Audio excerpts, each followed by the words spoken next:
I get it.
Spark is all I need.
Welcome to Summoner's Rift. This time's no different. 30 seconds until minions spawn.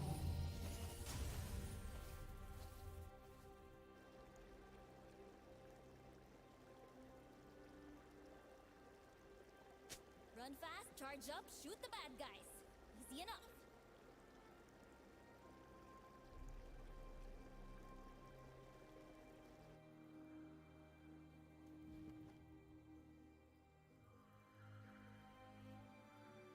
Minions have spawned. Everyone's counting on me. No way I let them down.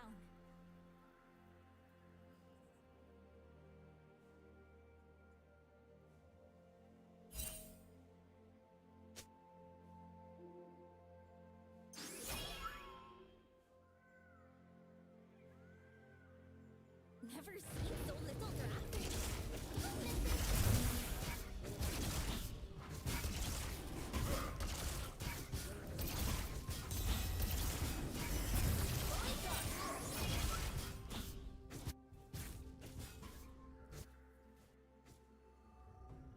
It's not broken yet. Better keep it that way.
First blood. Everything was so easy.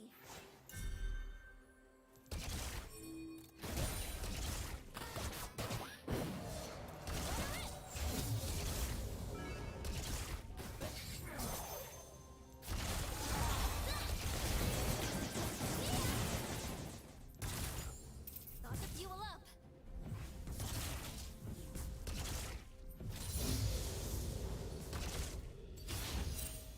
Ready. An enemy has been slain.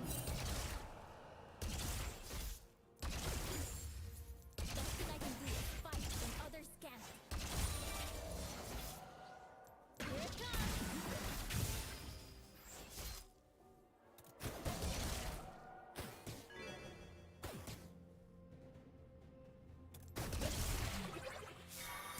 Incoming! Ah, right there. A rare treat.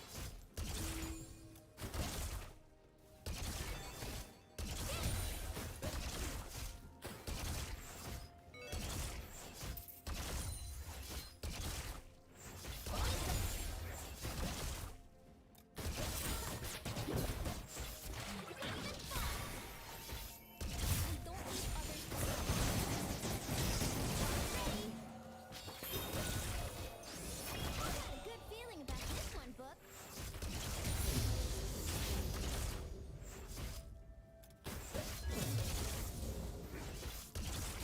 Mistakes made are lessons learned.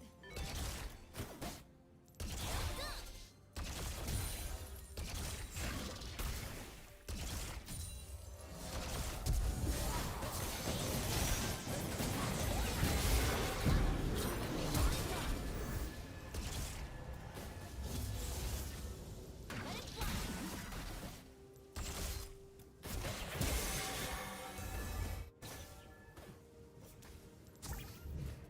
Fight's getting messy. At least I'm consistent. Surprise!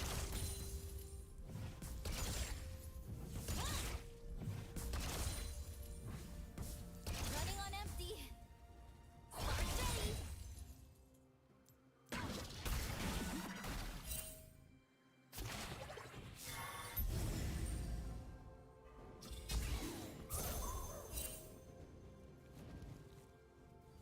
Gotta hurry.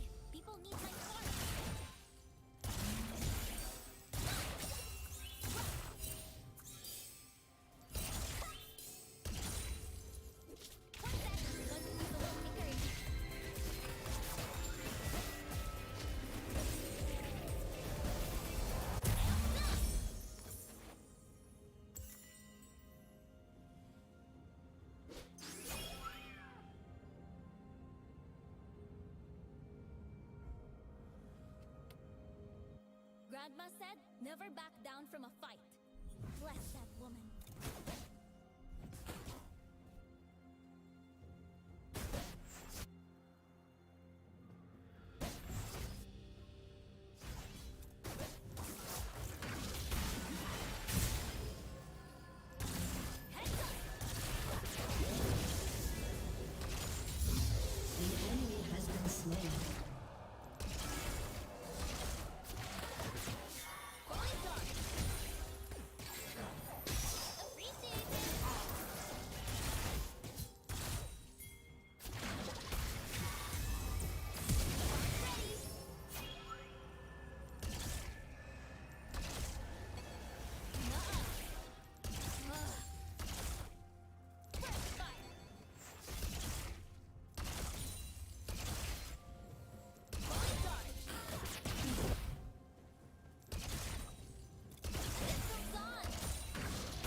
For my community, I can stand up for others too.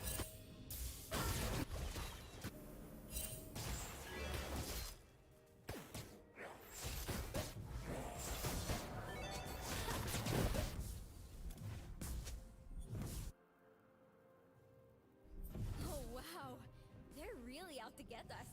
They've got to be faster. Not a chance.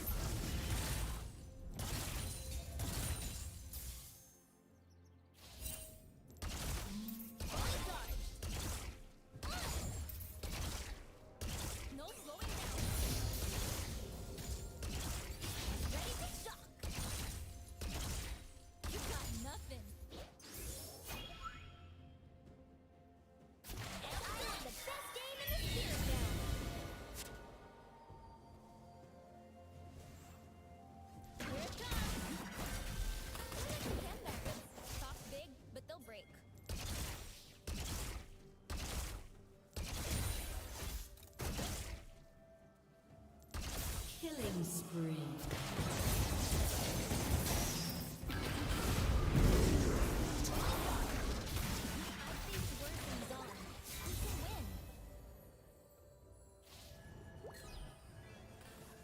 Rampage.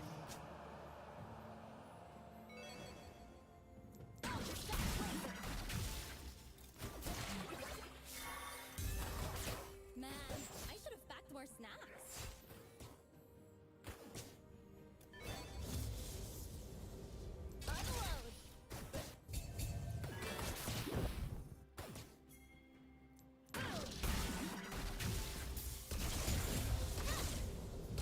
An ally has been slain.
No one can beat me. Except for my aunt. Man, I can't get anything faster.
Lightning in a gun.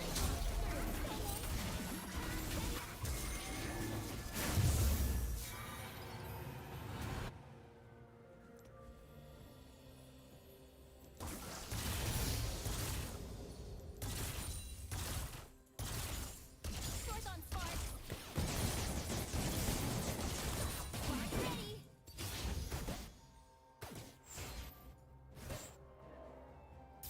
Let it fly.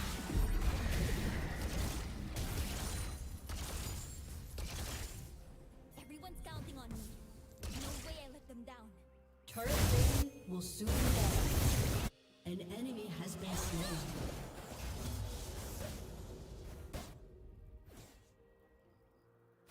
An enemy has been slain.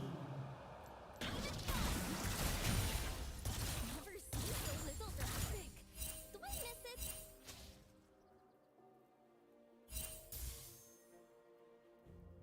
Fully charged.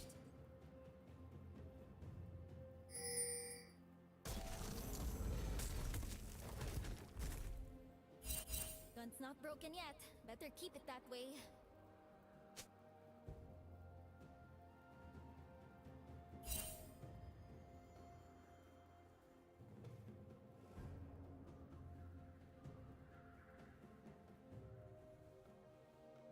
If it matters to me, An enemy has been slain. wait, I forgot something. Just stay alive, okay?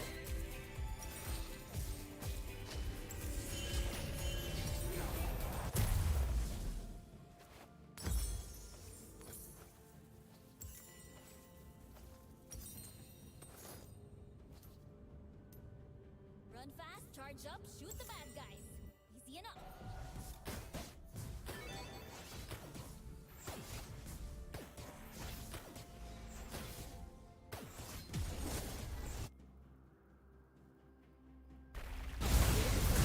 Destroyed.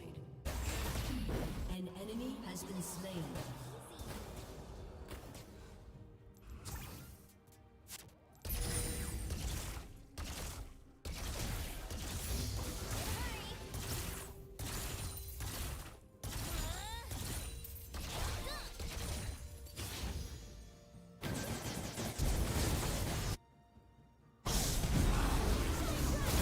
Killing spree.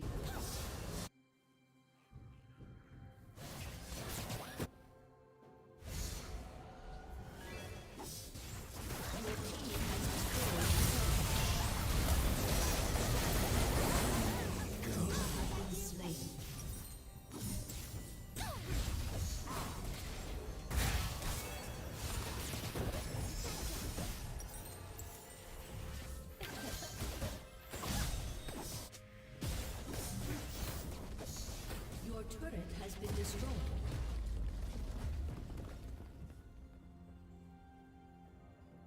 Come on, Daddy. Fight to win. Remember that.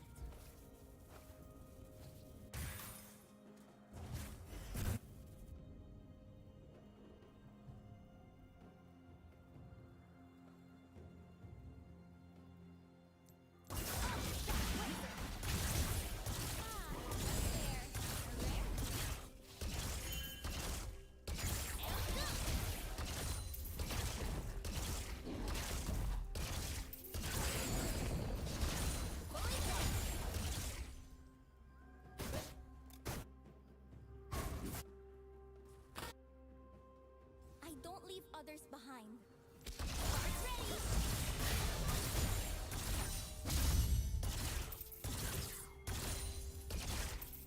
Fully charged! Got the fuel up! Guards ready!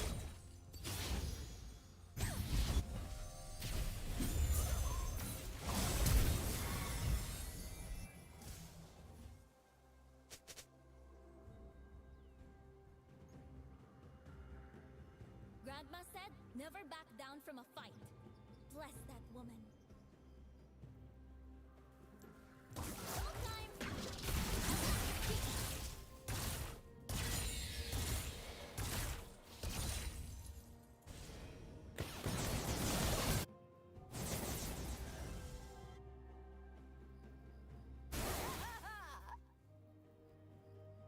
I stood up for my community. I can stand up for others too.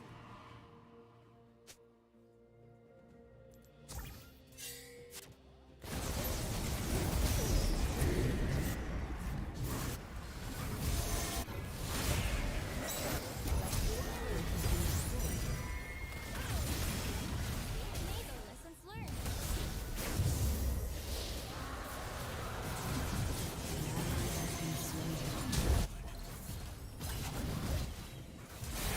Killing spree. Fully charged.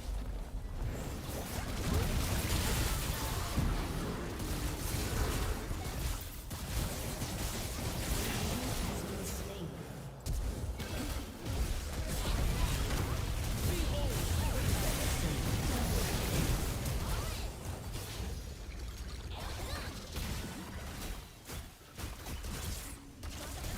People need my spark. Come on, charge already. Your team has destroyed On the turret. empty.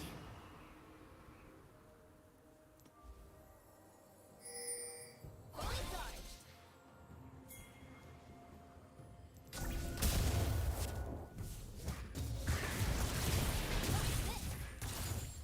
Oh wow, they're really out to get us. I gotta be back. Amped up. What's up? Out of my way. Count on me. Need more power. Guards ready.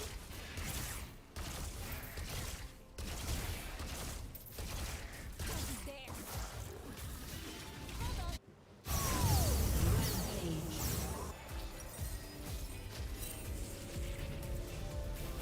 Fully charged. Shut down. An enemy has been slain.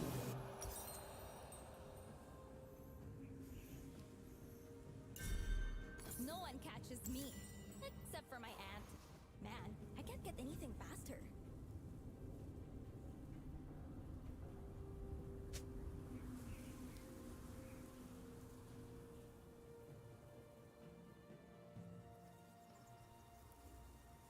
Here it comes! It comes on! Your team has destroyed the turret. Amped up!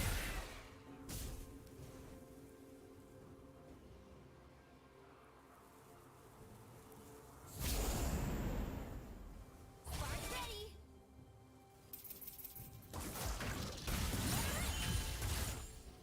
Get out!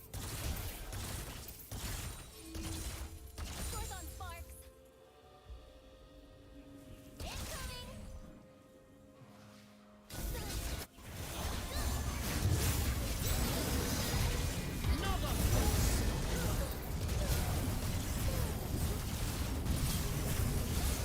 An enemy has been slain. We knocked him over!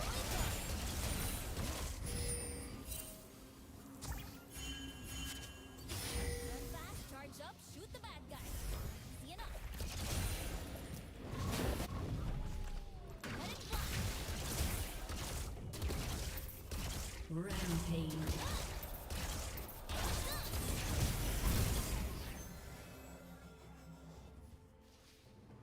Grandma said, never back down from a fight.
Dominating.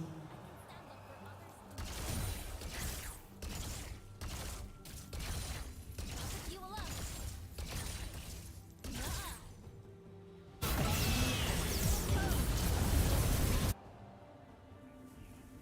Godlike.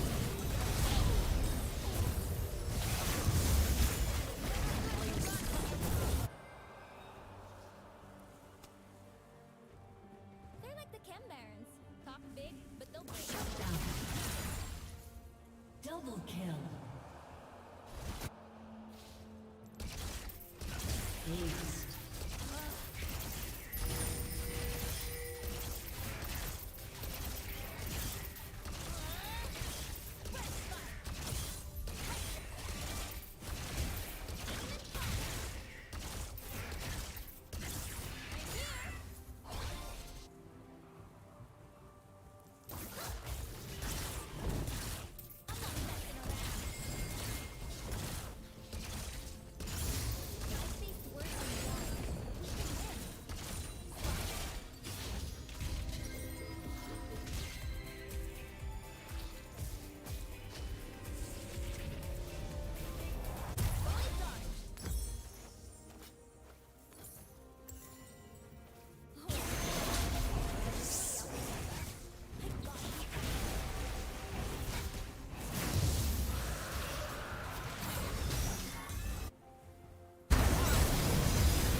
Shut down.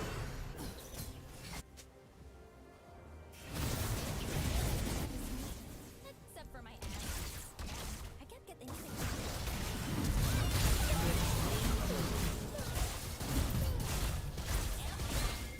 An enemy has been slain. Double kill. Quadra kill. Shut down. Aced.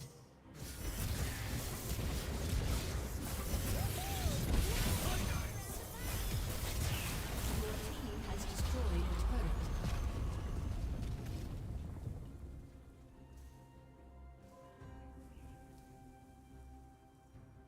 Your team has destroyed a turret. Your team has destroyed an inhibitor.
playing League.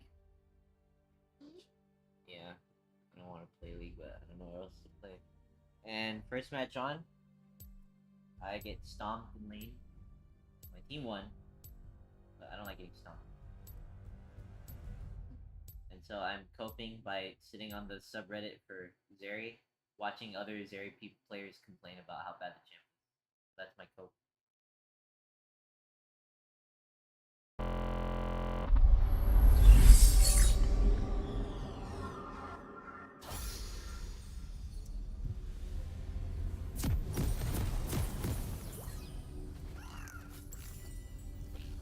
Demacia!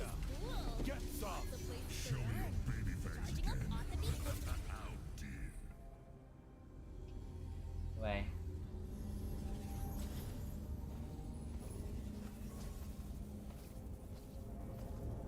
Welcome to Summoner's Rift. Oh wow, they're really out to get us. I 30 gotta get seconds back. until minions spawn. First blood.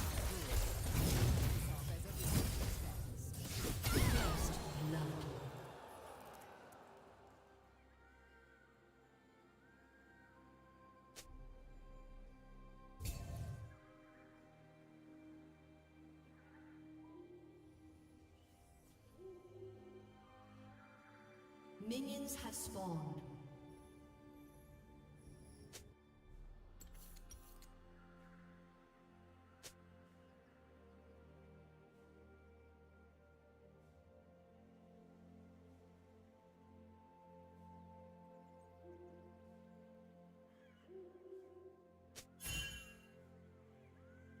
Quick feet, quick trigger.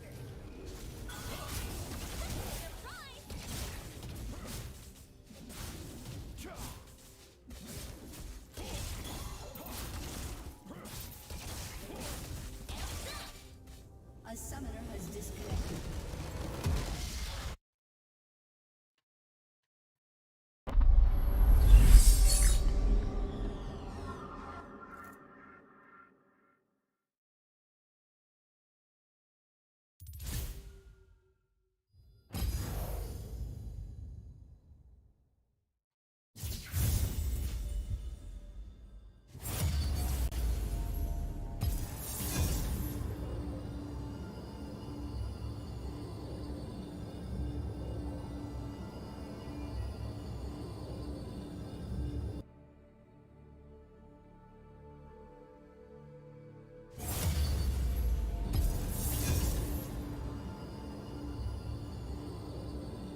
to Summoner's Rift. We won't die here. Let's make sure we go down swinging. 30 seconds until minions spawn.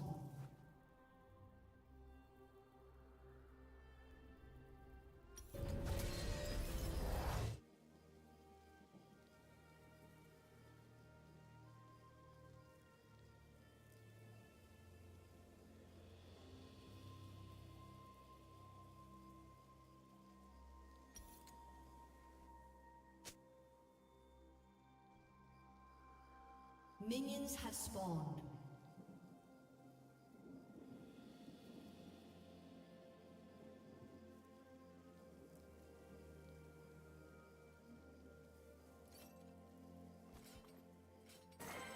Ravage.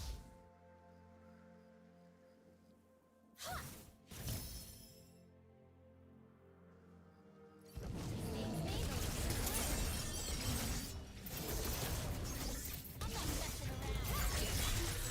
Let's go again.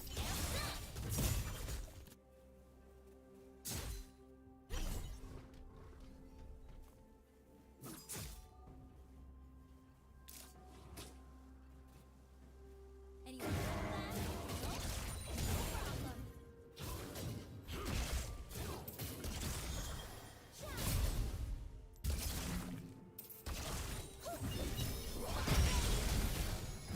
Sword on sparks.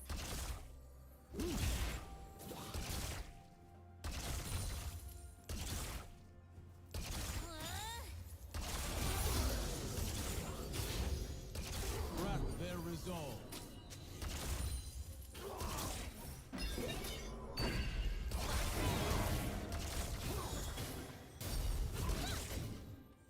Lightning in a gun coming through.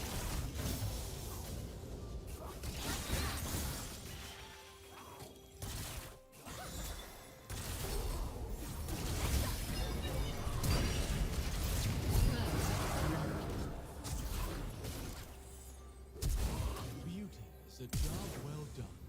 Sparks ready. Appreciate it.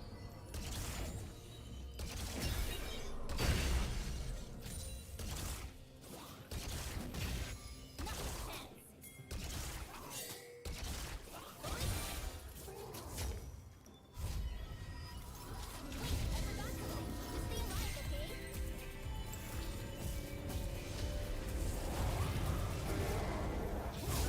You have been slain.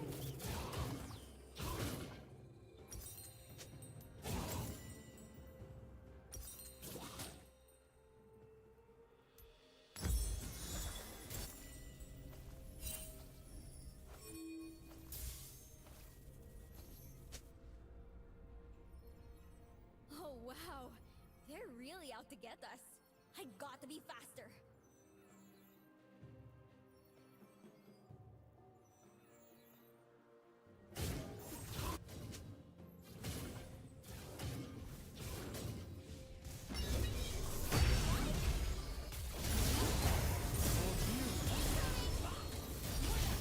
All in.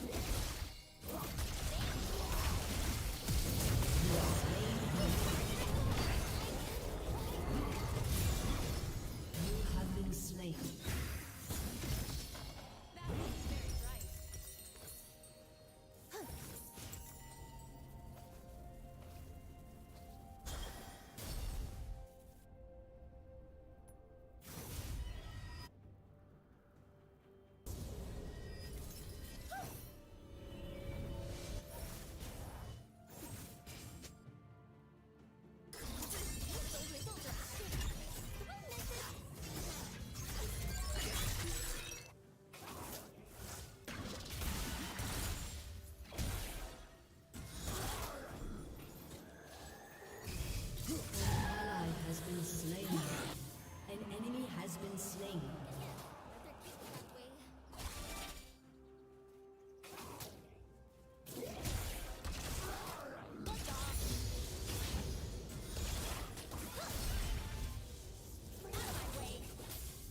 has been My slain. community.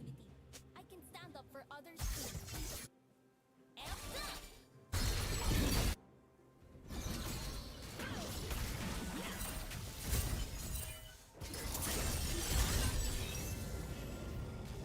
An enemy has been slain. They're like the Chem Barons. Talk big, but they'll break.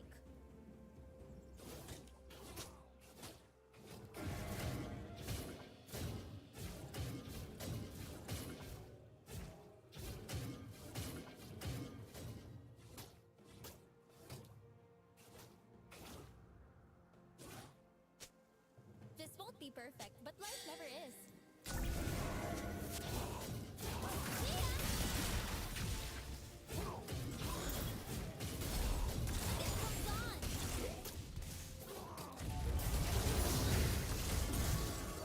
Ready to shock! Rolling star, shine! Ha!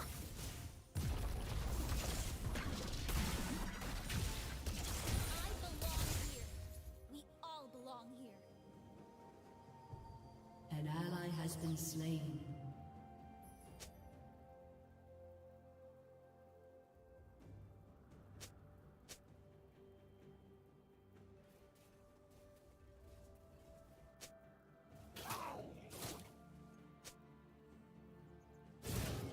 No slowing down.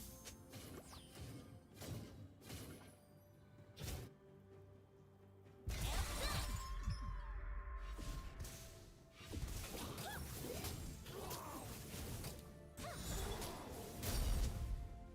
An enemy has been slain.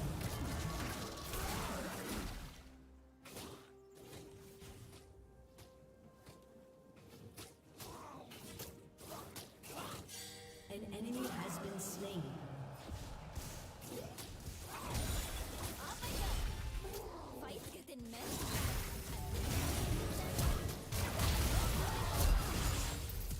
Ready! Go home! You have been slain. You have slain an enemy.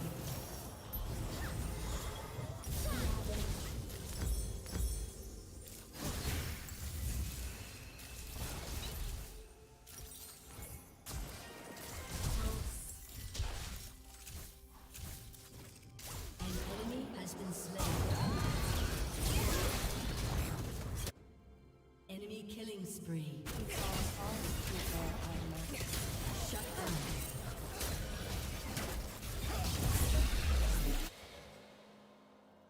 Run fast, charge up, shoot the bad guys. Easy enough.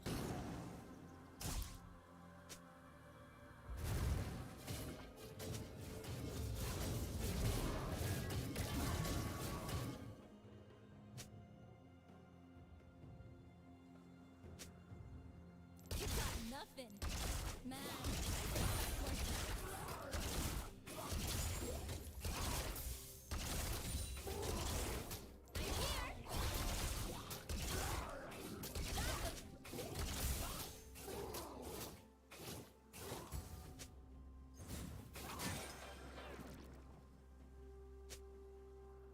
Giving up's too easy.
Turret plating will soon fall.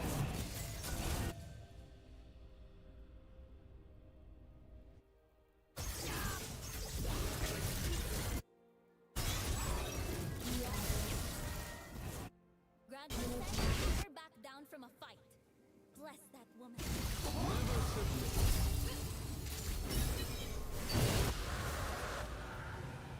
An enemy has been slain.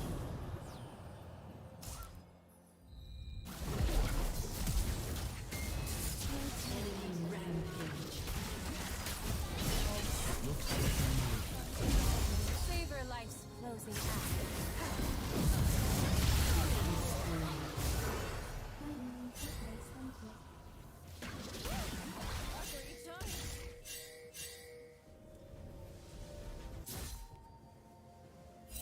Your turret has been destroyed.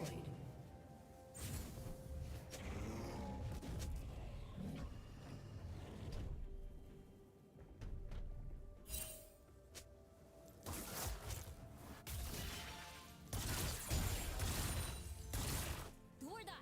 All in.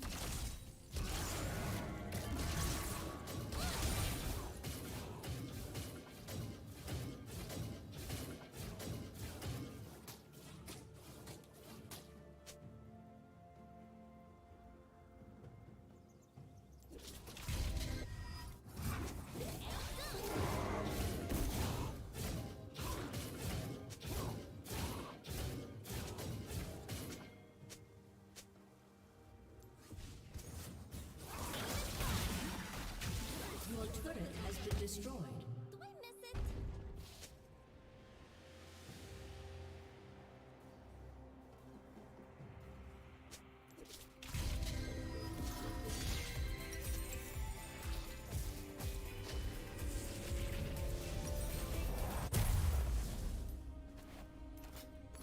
No one catches me. Except for my aunt. Man, I can't get anything faster.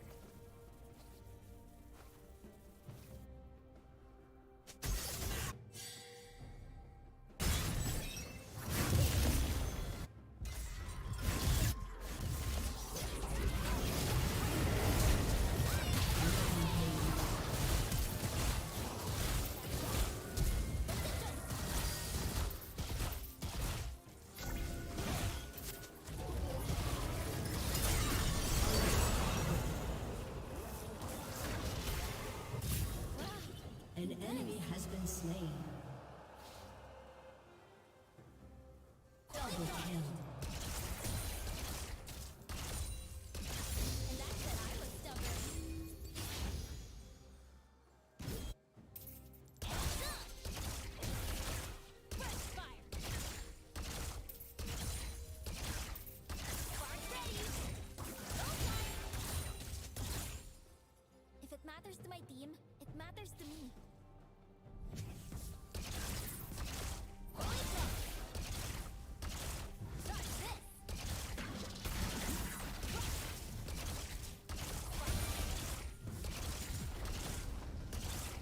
Need more power. And done. Let it fly. Fully charged.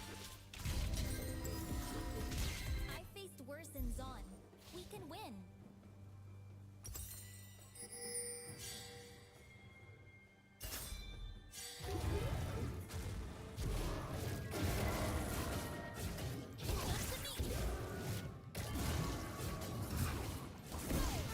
Fresh air, a rare treat.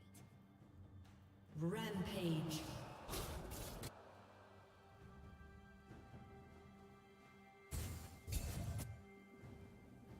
Double kill. Quick feet, quick trigger.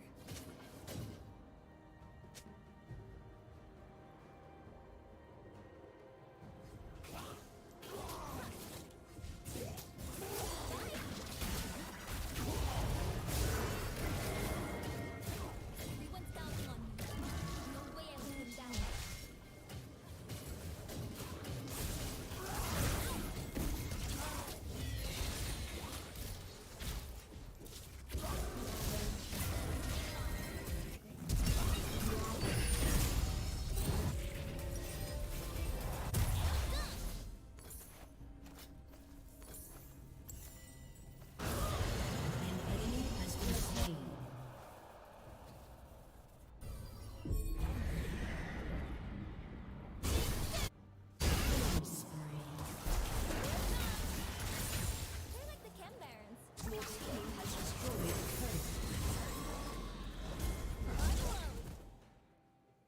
Dominating.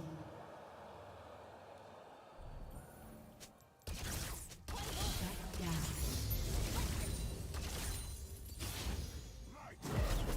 This won't be first, but my Shut down. spark's ready.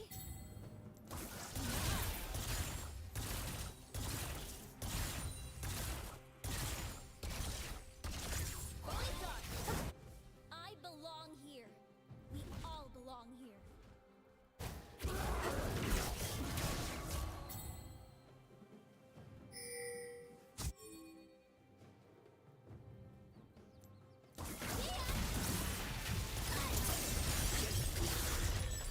Oh wow, they're really out there. Killing spree.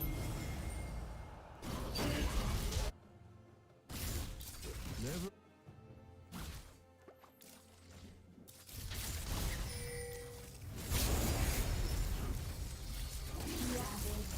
No slowing down.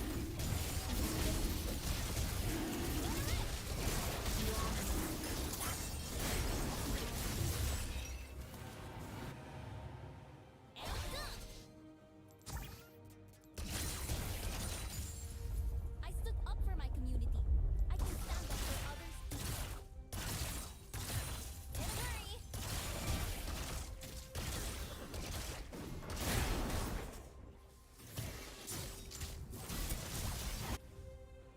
Spark's ready.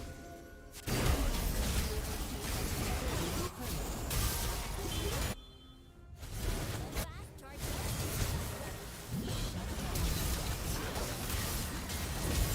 Savor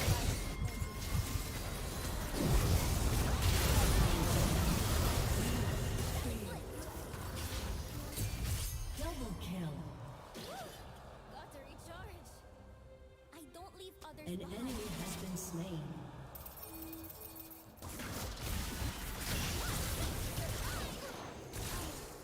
Legendary. Shut down.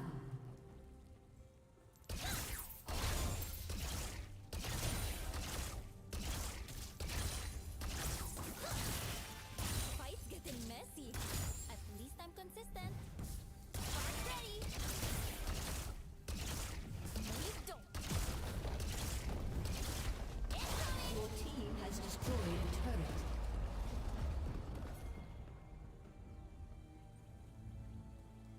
Man, I should have packed more snacks.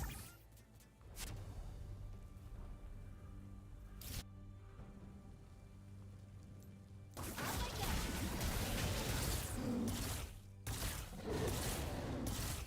Amped up.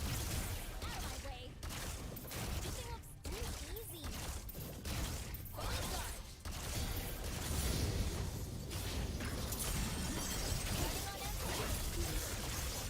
Running on empty. Let's go again.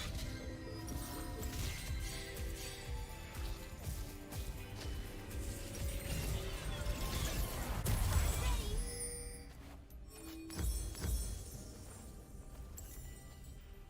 Grandma said, never back down from a fight. Bless that woman.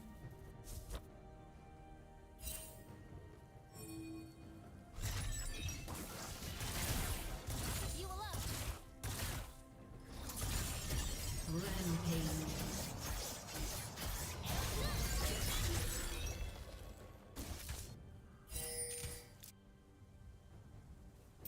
That's my cue.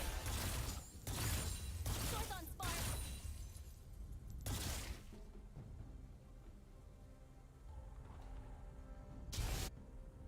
Fully charged.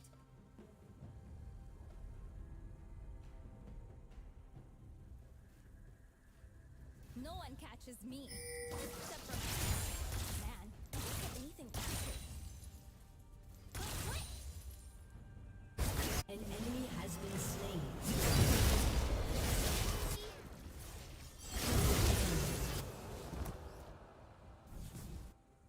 Double kill.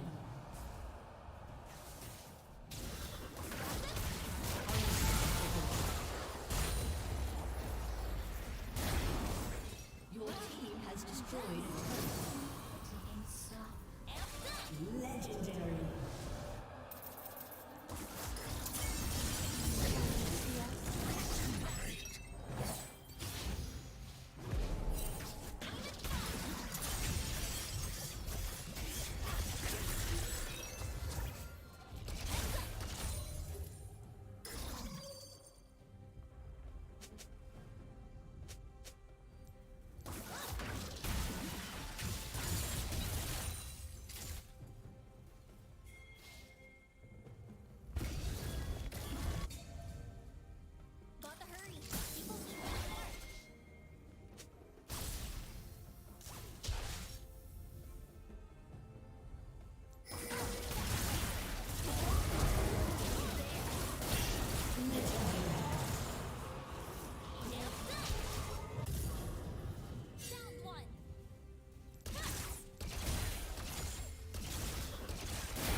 remember this best.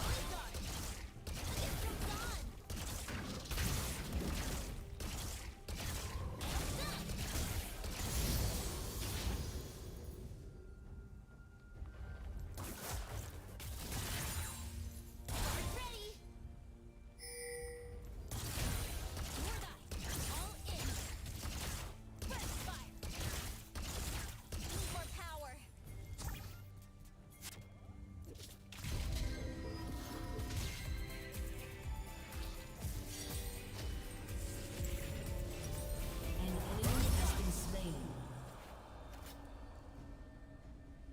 Shut down.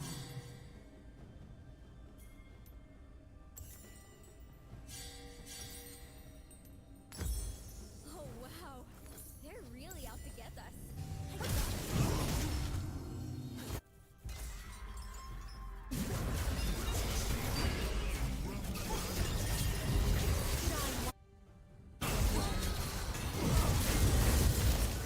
An ally has been slain.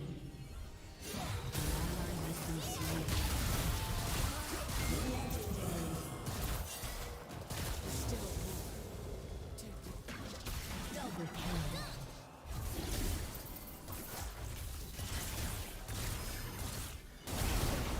Triple kill.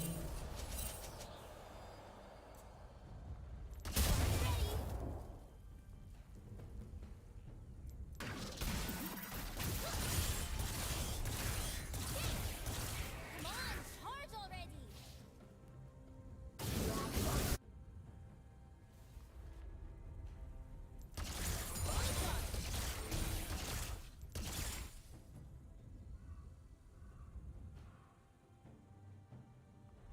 Never seen so little traffic.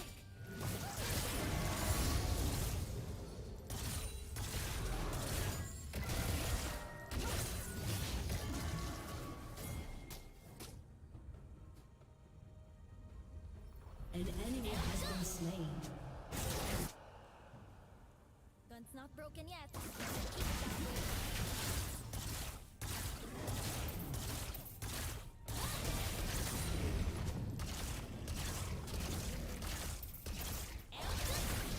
Up to me! An ally has been slain.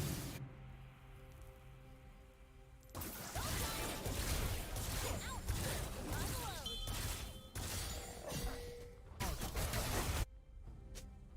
Fully charged!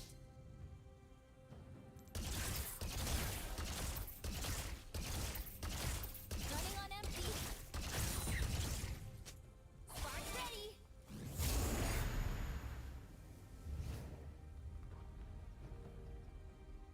Enemy My killing shield! spree. Electric kick! Fully charged! Fuel up!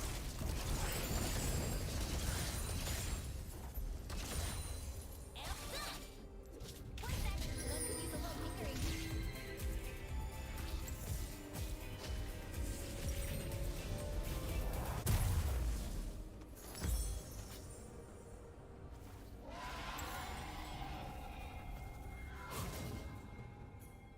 I stood up for my community. An enemy has been slain.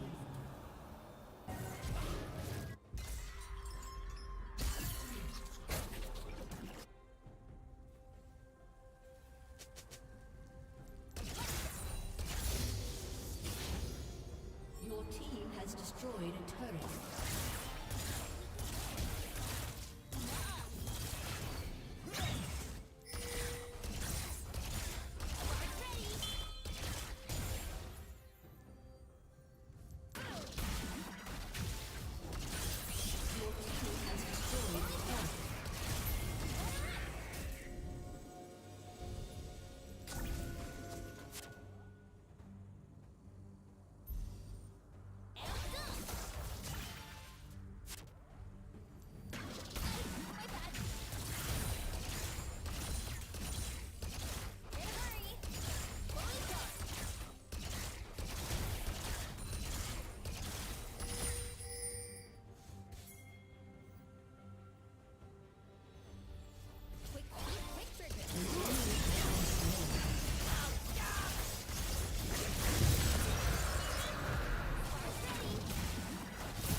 begin.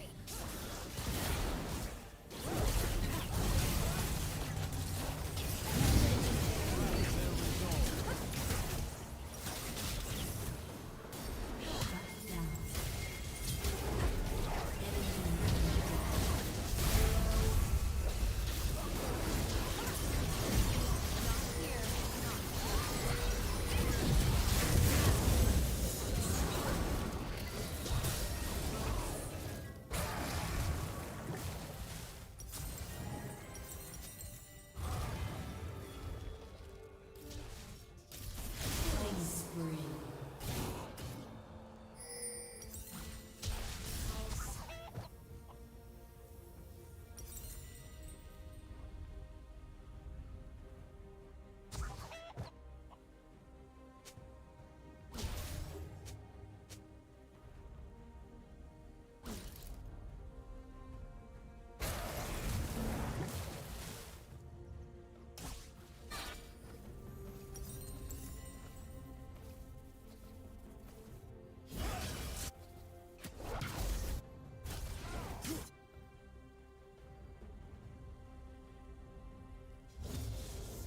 Grandma said, never back down from a fight.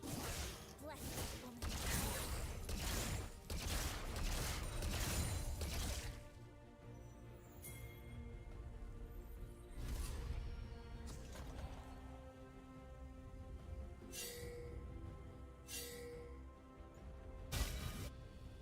No one catches me, except for my aunt. Man, I can't get anything done.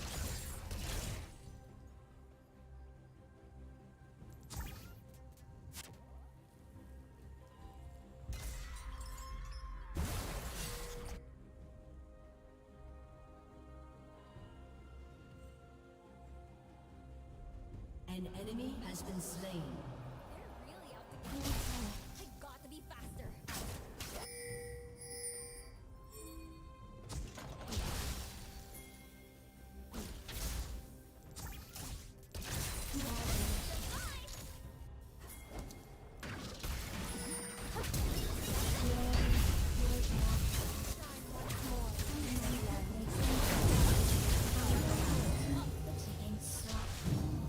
You blink.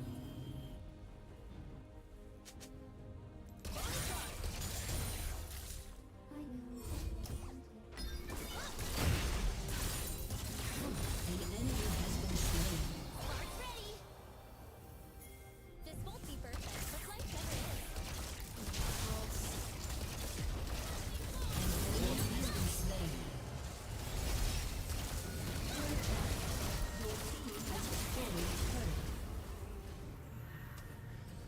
Your team has destroyed an inhibitor. Wait, I forgot something. Just stay alive, okay?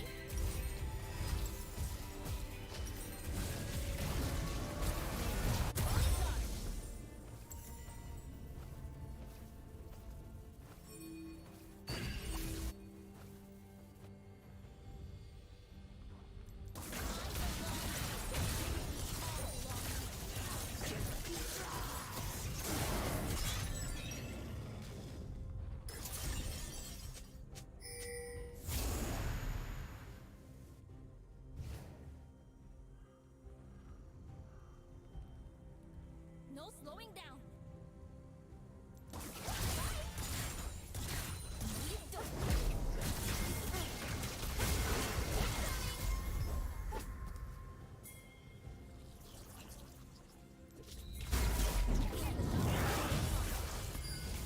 The enemy's inhibitor is respawning soon.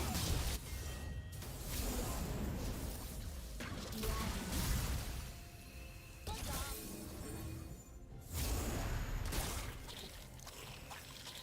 I don't leave others behind.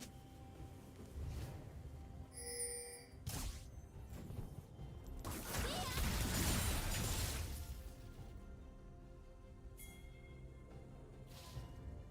Killing spree. Ready.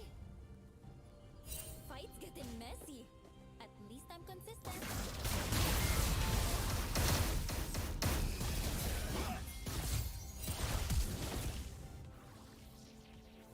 Vigor. Wow, very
Ugh.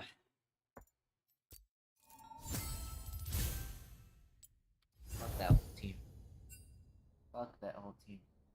Jesus fucking Christ.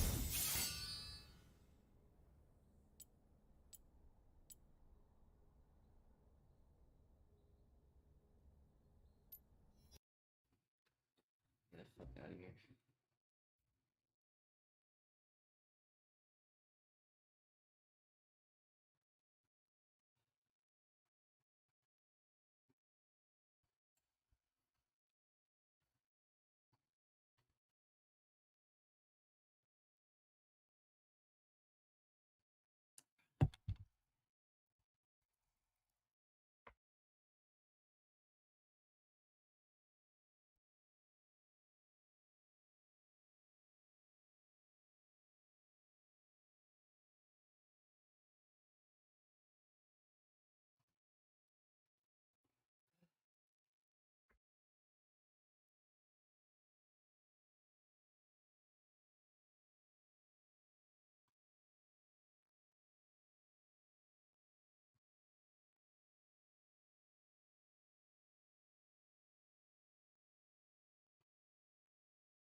Solid 8 or 9 hours of rest for sure.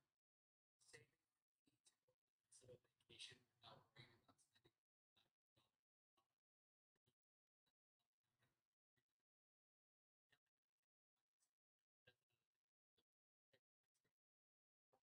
show that we love on Netflix without being bothered.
Some guy went for a forklift joyride on my street at 12 in the morning, and the police went for a slow speed chase for 30 minutes in Sacramento.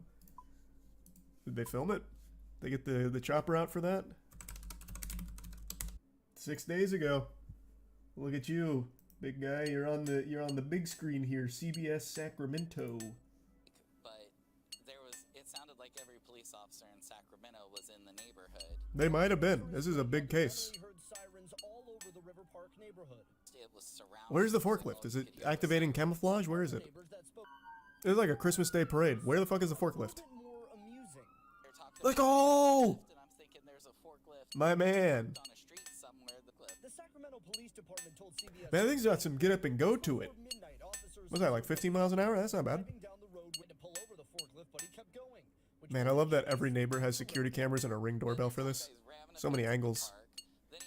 He ran through the fence. Wait, what? Can you show me your dash cam for that? Wait, how the fuck is a forklift getting through the fence? It's gotta be like the worst thing for it to go through, because the tongs are gonna get stuck in the chain link, right? I mean, it's not gonna like destroy the forklift or anything, but he's gonna just be dragging the chain link behind him, and it's gonna slow him down even more. A wood fence, maybe? Oh, interesting. Okay, interesting. Yeah, good point. For what? What did he do wrong? Can't drive a forklift on the road anymore? Resisting arrest. He was probably just finding a good place to pull over. Damn. Broke down my ass. Forklifts don't break down. They spike trapped him. He almost got away. Man had 6 stars and was cruising. Yeah, it doesn't have a whole lot of information here. Oh, here. The forklift is believed to be stolen, but investigators have been unable to locate the owner. They make it sound like a lost dog. So for now, we've taken it in and fed it food and water. The forklift is doing just fine, albeit a little shaken up. Coincidentally, on the same day, there was a man in Seattle who stole an excavator to try and build himself a house. Maybe they were in cahoots or something. They called each other up and said, "Bud, execute Order 66. You get the excavator, I've got the forklift. We'll meet in the middle." I mean, this happened 2 months ago in Florida. Another stolen excavator. Excavators must just be super easy to find. This happens all the time. This man drove it into a fucking Walmart. Just look up stolen excavator Seattle. Okay.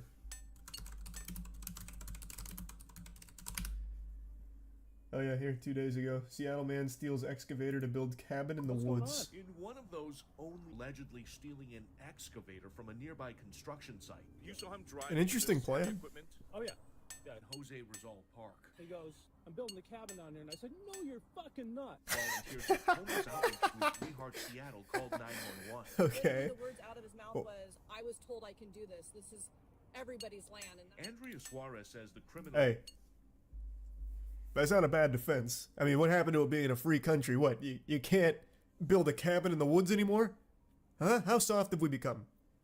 Can't take an excavator out into the woods to build yourself a cabin? Where would we be if we wouldn't allow that? Abe Lincoln wouldn't be here. He wouldn't have made it. people are doing whatever the hell they want. Look at what she found. At Damn right we are. All of these stolen And we'll do it again, too. Credit cards with Lock your different excavators. names, a huge bag of what she believes is pot. This is marijuana? Also meth. That's what everyone on the street is calling the clear. Yep. Suarez says most of the illicit activity out here Okay. is being fueled by the drugs. Alright, the clear, huh, bud? Instead of waiting for city crews, volunteers also went in and cleaned up the encampment. Andrea, what is this? Wait, this can't be real. Oh, wait, this is fake. This is actually fake. This is 100% fake. I've been had. This is a fucking joke. Wait. Wait. There's no... Okay, then this video has to be satire, though. There's no way they'd show a vibrator.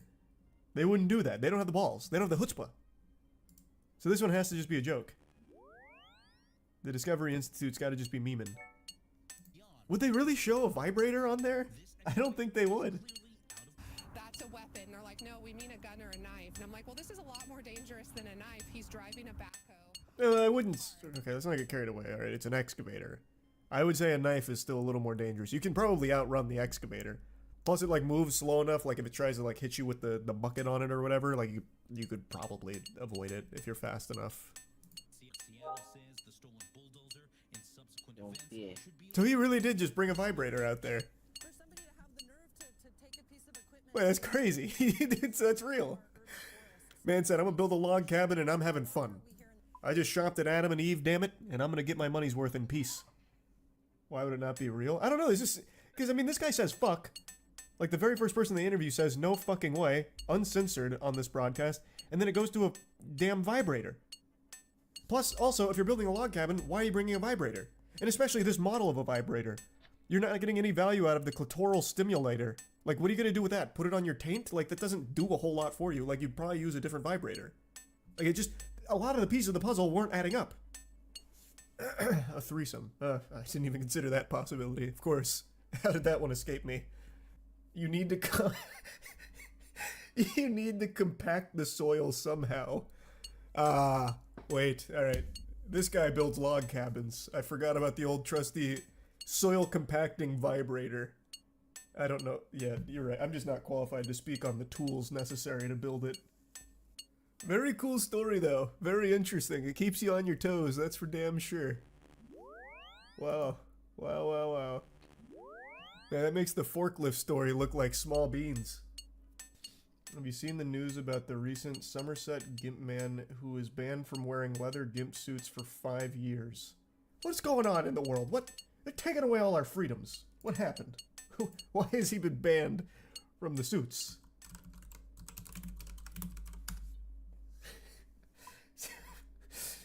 Oh, come on. Free my man. Somerset Gimp banned from wearing a gimp suit in public and crawling and wiggling or writhing on the ground for 5 years. I also like how they have to specify that not only can he not wear the suit, but he can't crawl and wiggle on the ground for 5 years at least. He was issued a sexual risk offender order after police linked him to 25 incidents across the country. How do you track that? What detective did they have on this case where he was going through like old security camera footage looking for someone in this suit wiggling around on the floor? Like, we got him. He was in Oklahoma back in December of 1998, and we told him not to. And then he did it again in 2007 at an Oregon concert for the Eagles. County. Oh, I thought that said country. Oh, I thought for sure that read country. I was like, holy shit. That is a brutal trail of breadcrumbs to follow. It was the latest in a series of incidents where a man in skin-tight dark clothing was seen writhing on the ground and stepping out in front of cars in remote locations since 2018. Why is he stepping out in front of cars? What the fuck is that? Wait, it's starting to all make sense now. I'd ban him too. The fuck? Is banned from wearing black all-in-one garments or any combination which has the appearance of an all-in-one garment in public between 9 and 6 a.m. Well, look at this. Look at how much freedom he has, though. Wait a minute, this isn't all bad. He has all the way up until 8 p.m. He can start his day at a nice, smooth, like, 9 or 10 a.m., and he has a full day ahead of him wearing his gimp suit and wiggling around on the floor. He's got so much time. He just needs to change his business hours. I actually found a news article with the footage of the rioting. It's safe to watch on stream. It's called Police Investigate Unseen Footage of Somerset Gimp. Why? This case has got a lot of coverage. Interesting, okay. I'll see for myself if it seems to be of sexual nature. I'll be the judge of that. This could just be sporty. What an incredible start. Nothing sexual about this so far. This actually looks like something out of, like, the Babadook. Pretty cool. But I'm not convinced that there's anything fetishistic about it.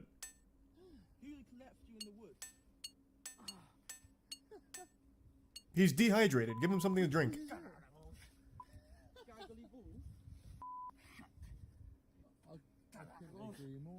What is he saying?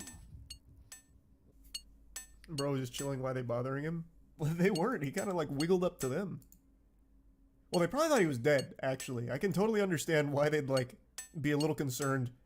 Like, you're just going to the park and this happens. You'd probably be a little, on edge too, I think.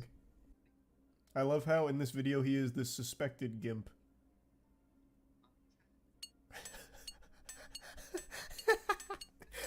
True.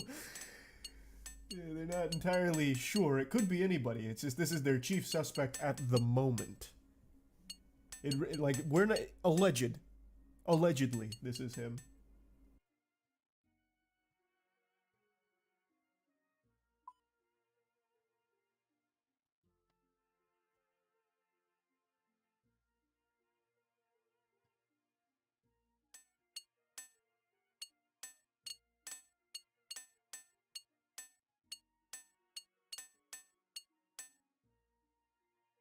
This episode of Death Battle is sponsored by Shady Rays.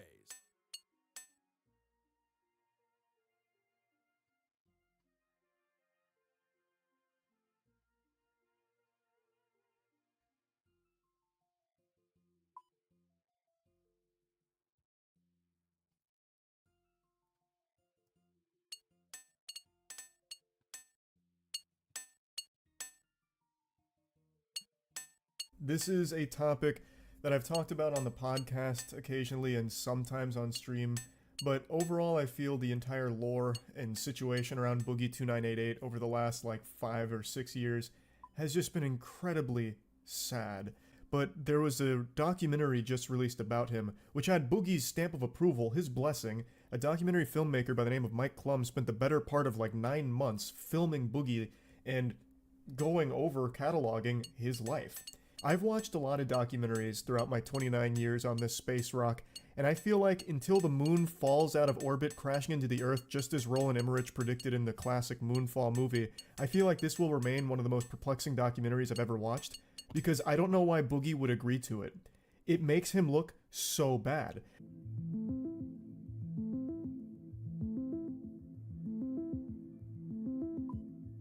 I took women on vacations, and I took them out to fancy dinners, and I took them to like Disneyland and shit.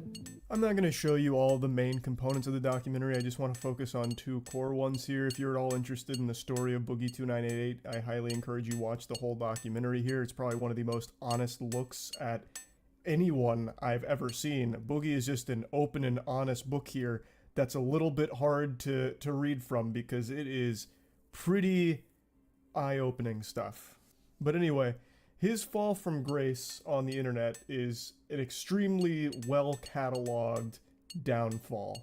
From the repulsive, awful things he said in the past, to his manipulative tendencies and his behavior, all of it has led to Boogie going from a well-respected content creator to basically a joke, or someone that's looked at in disgust for his behavior.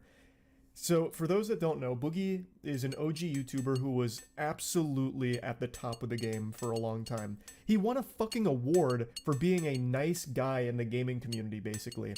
They used to call him the Mr. Rogers of the internet. But then, Twitter and Reddit happened, and Boogie had this inability to shut up. He would constantly publicize the most foul opinions that he had about situations. He would always talk about the saddest and most depressing aspects of his life because it felt like he was addicted to being viewed as a victim. It felt like he loved the feeling of people viewing him as pathetic. And it's something I know he's touched on in the past that even has a level of self-awareness where he also recognizes how detrimental it's all been to his career and just downright self-destructive. But he just can't stop himself from just posting on Twitter every single private thing that should never be publicized to strangers, because he seems to just be enamored with that attention that he gets when he is viewed as like someone to feel sympathy for at all times. And it's just a really weird and sad set of circumstances. However, after watching the documentary, I'm starting to believe he's just not a good person. I was always under the impression that very deep down is a caring individual who had a good heart and good intentions and just got a little lost and confused along the way. But after seeing this and all of the worst aspects of his life that he just proudly highlights here, I just really am starting to think he's just not a good guy. So the first thing I want to show you is his addiction to sex workers. He has spent a pretty penny on paying for sex, as well as paying for like vacations and stuff for the sex workers to accompany him, this and that. And it also gives an insight into the way he views women, which I think is a pretty repulsive perspective he has on a lot of it, at least from what he describes here. And one thing that becomes instantly recognizable is his sense of entitlement, which becomes a prevalent point throughout this entire documentary, where he believes that because he was a successful YouTuber, anything he wants, he deserves, he should get, he is entitled to it. It's not a revelation. I like beautiful women. I like to hang out with beautiful women, fuck beautiful women. We all do. I never got to do that. The women I dated were pretty, sure, but they were like Arkansas 8s, not LA 10s. With sugaring, I got to fuck some LA 10s, and I think that's cool. So I deserve to go to Disneyland with a beautiful girl, right? I deserve to go to New York and explore Times Square with a beautiful girl, right? Like, I deserve that, and I want that, and I've never had it. Why do you deserve that? Because you filmed your 20th Francis chugging Mountain Dew while pooping his pants and putting popcorn in a microwave video? Like, what? It's such a deranged mindset that he believes he is entitled to all of these women wanting to slobber on his meat because he is a famous YouTuber. He shouldn't be settling for an Arkansas 8. No, he deserves the LA 10s. So he pays for sex workers because Boogie deserves that top shelf pussy with the pinky out. And to me, this audacity is alarming. To me, this screams that he only views women as objects to be conquered sexually. He shouldn't be settling for something that's an Arkansas 8. That's beneath him. Have they looked at his subscriber count? No. What he deserves is the LA 10s. So he gets into the sugar baby community. She's definitely a little thicker than I necessarily would always go for, but there's nothing wrong with that. I'm a 48-year-old man. I never got to fuck a model. This let me fuck a couple of models. Is that wrong? A very important lesson to learn is nobody is entitled to anything other than a knuckle sandwich if you start calling me short. I'm kidding. You'd probably still beat my ass. But the point is, you don't deserve anything. To speak here like you deserve these women, you are entitled to these women because of your online success, is so delusional. And speaking of delusion, him criticizing the lady for being thicker than he would normally go for is just downright ridiculous and absurd. It just really seems like with the way he speaks about women throughout the documentary, he just views them as sexual props for his own pleasure. Really, that's the most important thing when it comes to women for him. He doesn't want to be caught dead with an Arkansas 8. Instead, it's all about the LA 10s, so that way he can fuck them. And that's what he cares about most when it comes to women. That's the impression I get listening to him talk about it. Now, this portion of the video isn't necessarily just focusing on his sex worker spending. It's talking about his reckless spending in general. At the height of Boogie's career, he was making so much money. Tons and tons, oodles of doubloons. And now, fast forward to today, he is fundamentally broke. He doesn't have any money to his name left.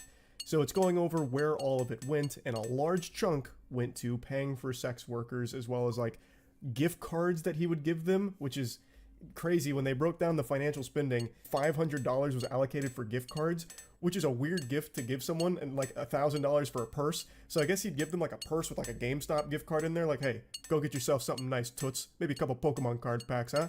Yeah, maybe a new video game or two.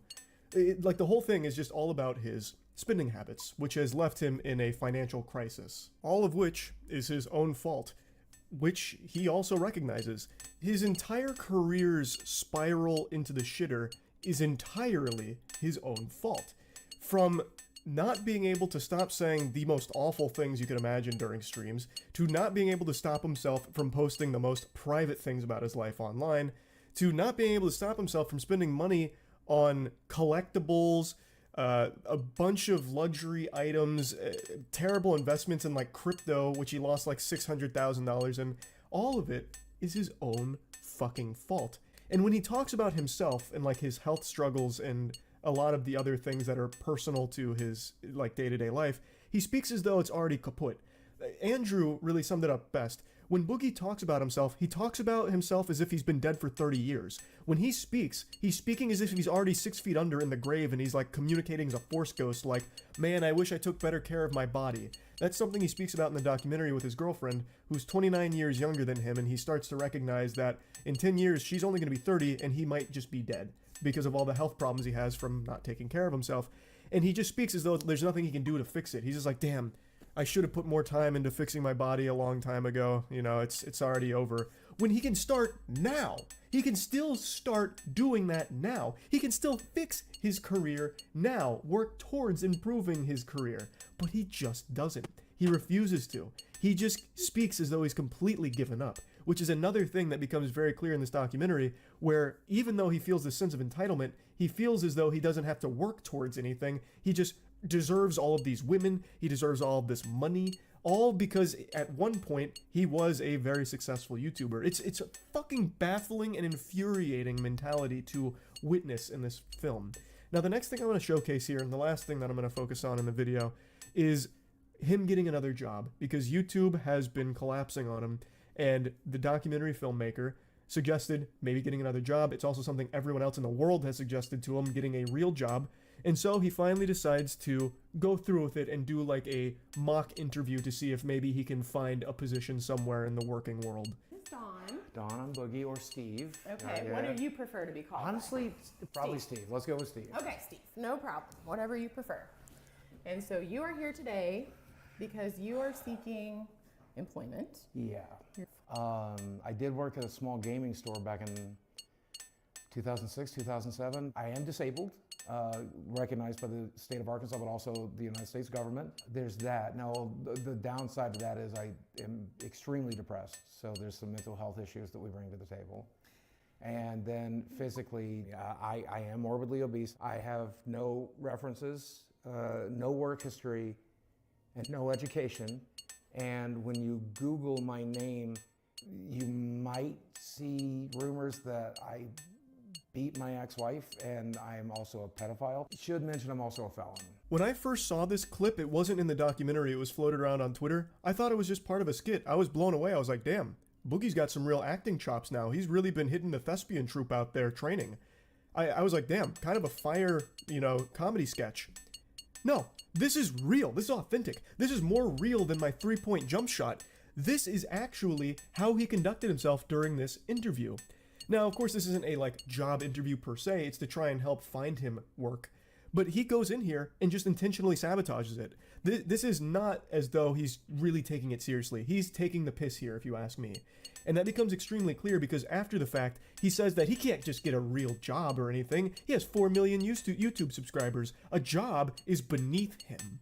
So I feel as though he went in here and just intentionally wasted her time and his time. It's in the time of the documentary filmmakers, because this is just, no one would do this, to go in there and say shit like this, talking about if you Googled his name, you'd find out that he has rumors that he beat his wife or that he's a pedophile. Like, what the fuck?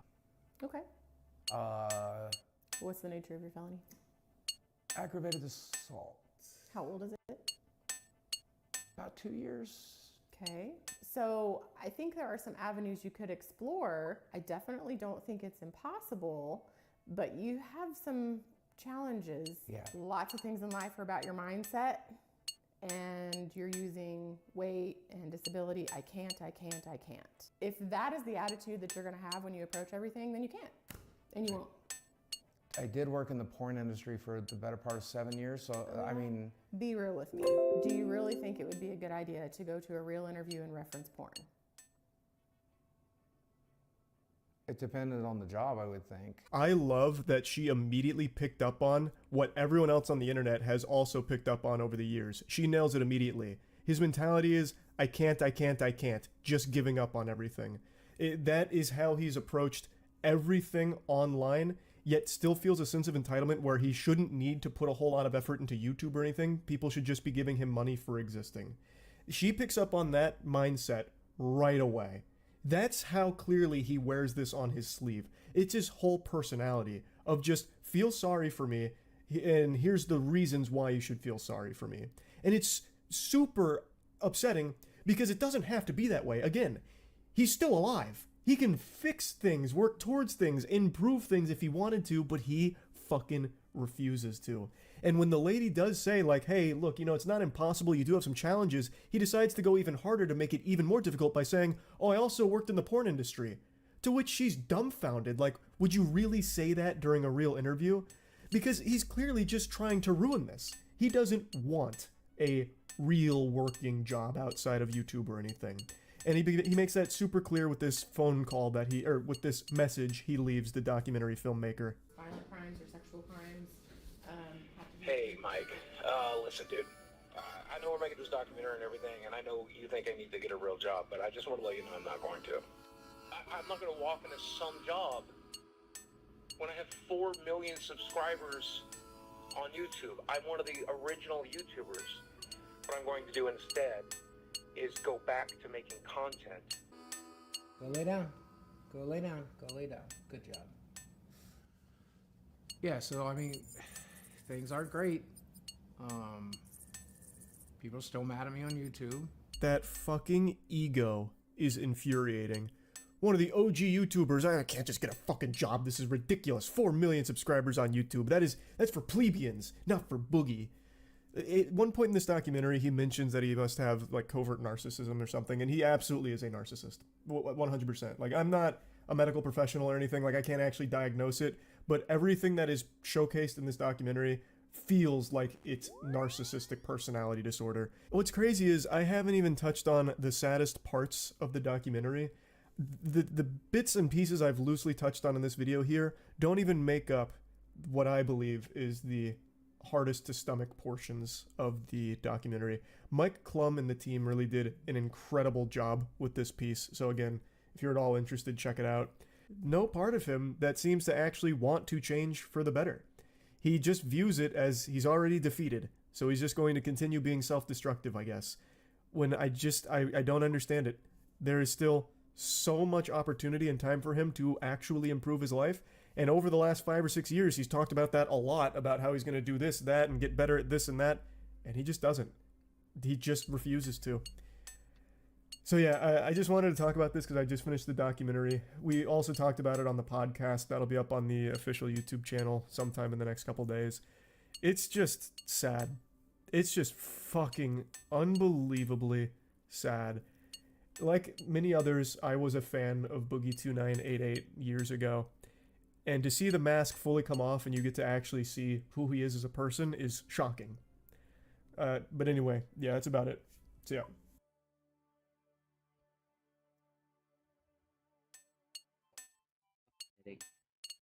What's up, guys and gals? Me Mutaha here, and I'm beginning the intro like that because the lighting seems to be exactly the same as Mutaha's videos because I can't get my backlight to work. This is what it looks like with the backlight on. And I look like Casper the Ghost as he's about to ascend to heaven, so I'm definitely going to keep it off. So a couple of months ago, I talked about the crypto situation with FTX and Sam Bankman-Fried. Basically, someone who stole millions and millions of dollars from loads of investors, acted like it didn't happen, and then he got caught. Now, he was taken to court, there was a lot of charges thrown against him, and a lot of people actually thought maybe he might have enough funds to hire some Saul Goodman-type lawyer to get him an incredibly reduced sentence of maybe 7 seconds in prison, or maybe 12 hours of community service, but nope.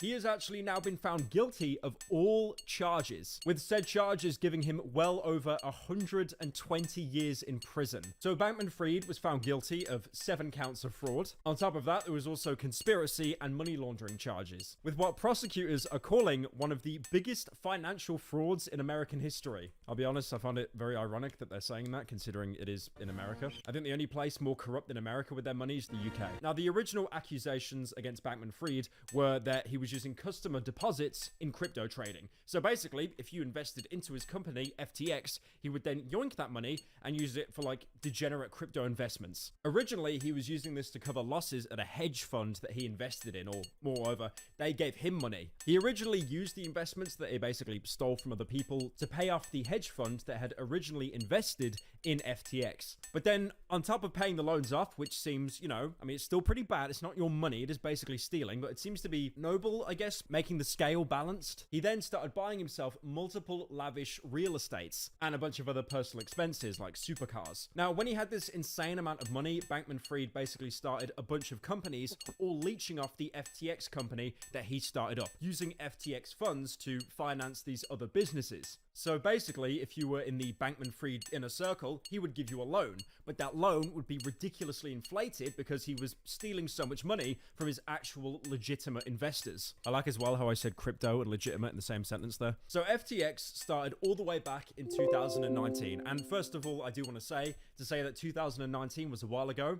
is absolutely terrifying. So when people made their FTX account, they would use it, like a lot of other crypto sites, to buy crypto and sell it. But then the top venture capital investors started joining in. The people with the insane amounts of money, the people that if you cut them, they would probably bleed pennies. And then by January 2022, the company was worth $32 billion. So basically what XQC will get paid by Kick when they renew his contract. However, in November, near the end of 2022, a lot of people started to realize, where's the money gone? The money that I've invested, it's mysteriously disappeared. It's evaporated. Now, originally people thought this was like an accounting oversight, but obviously, as we know now, it was major fraud. And billions of dollars were lost by companies and investors. And then when people started to do a little bit of digging, a little bit of research, they found that a lot of the money that they invested was actually transferred to an account called Alameda Research. And that was a cryptocurrency trading firm that was headquartered in Hong Kong. And then obviously once people started to realize that their money wasn't being held in FTX, it was in some back-end server in Hong Kong, people became a little bit suspicious and everything started to unravel. Now, in my original video on Bankman-Fried and his company, it was just a group of absolute degenerates. This guy basically admitted that he was so adamant that he could close any kind of deal, he would have very important business meetings while playing League of Legends on the side. Now, back in March of this year, before he was waiting for his trial, one of the biggest stipulations of the court case is, unfortunately, he was not actually allowed to play League of Legends. Now, even though his prison sentence could be 115 years, he might die in prison, I think the biggest punishment of this is him not being able to play League of Legends. But it does depend how you look at it, because a lot of people might actually be celebrating that he can't play League of Legends, me being one of them. Now, Bankman-Fried, despite putting hundreds of hours into League of Legends while securing these multi-million-dollar deals, is apparently only bronze ranked. Now, a lot of YouTubers that were covering this situation were basically celebrating. I have actually never seen more people go out in the street dancing and celebrating than Bankman-Fried possibly getting a life sentence and dying in prison. For example, CoffeeZilla, who was one of the YouTubers to actually break this story initially, he basically tweeted saying, "Guilty on all accounts, let's go," with like 55 fire emojis. So he's really not trying to hide his contempt, but I really don't blame him. Now, the funny thing is, FTX has been around for, you know, a fair few years, but back in the day, before it came out that it was a huge scam, a lot of crypto YouTubers were basically shilling it in paid promotions, acting like it was, you know, the second coming of Christ. And this is a really worrying thing, because one thing you'll notice about YouTube sponsors is a lot of YouTubers will cover it, and then a couple months later, an expose will get made about it. For example, I'm sure you guys remember that plot of land that you could buy, and it had like a certificate with your name on it. You could buy like a lordship title for some place in Scotland, and it basically came out that that was a huge scam. I even had one of those posters, and I was going to do an ad read on it, but then the expose video dropped, and I thought, you know what? No, I'm good. I don't think I will. Now, these YouTubers that were promoting FTX and basically mentioning it every video, every stream, some of these were very small YouTubers, and they were still being paid in excess of $50,000 a month. So you could really tell that they were just hemorrhaging money. And this brings into the equation BitBoy Crypto. Now, if you don't know who BitBoy Crypto is, that's probably good. So what this guy will do is buy a bunch of shit coins that are worth basically nothing. Basically, he is the one person you want to watch if you want to become a millionaire overnight, because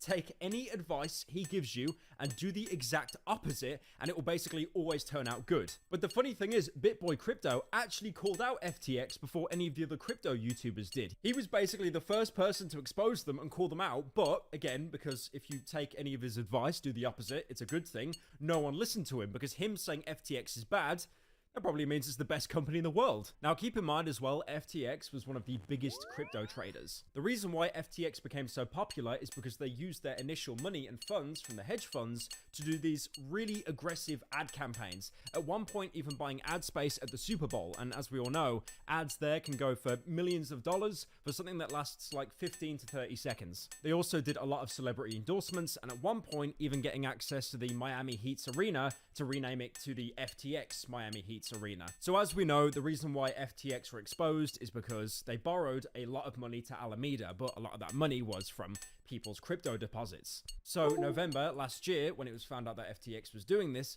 their entire Roman Empire collapsed in literally 10 days. It all began with a CoinDesk article that was leaked, basically showing a spreadsheet of all the earnings, where all the money went, where did the money go. And then, because of that article, Binance, who I think are actually the single biggest crypto trader at the minute, pulled out all their FTT tokens, which was the currency that FTX actually traded in. And during this mass withdrawal, FTX lost not millions, billions of dollars. Now, the funny thing is, despite all of this, before the court hearing, Bankman-Fried was actually put on bail. The bail was set at $250 million, which is actually the single biggest bail bond in US history. And this is where the story gets even more bizarre, because FTX, the company, or what's left of it, probably like 3 employees, they're actually now looking to sue Bankman-Fried's parents. So they're basically trying to accuse Bankman-Fried's parents of like helping him embezzle like all the money out of the accounts. The lawsuit also says that the mom, Barbara, encouraged her son to avoid federal campaign finance disclosure rules and discussed the transfer of Bankman-Fried's home in the Bahamas along with a $10 million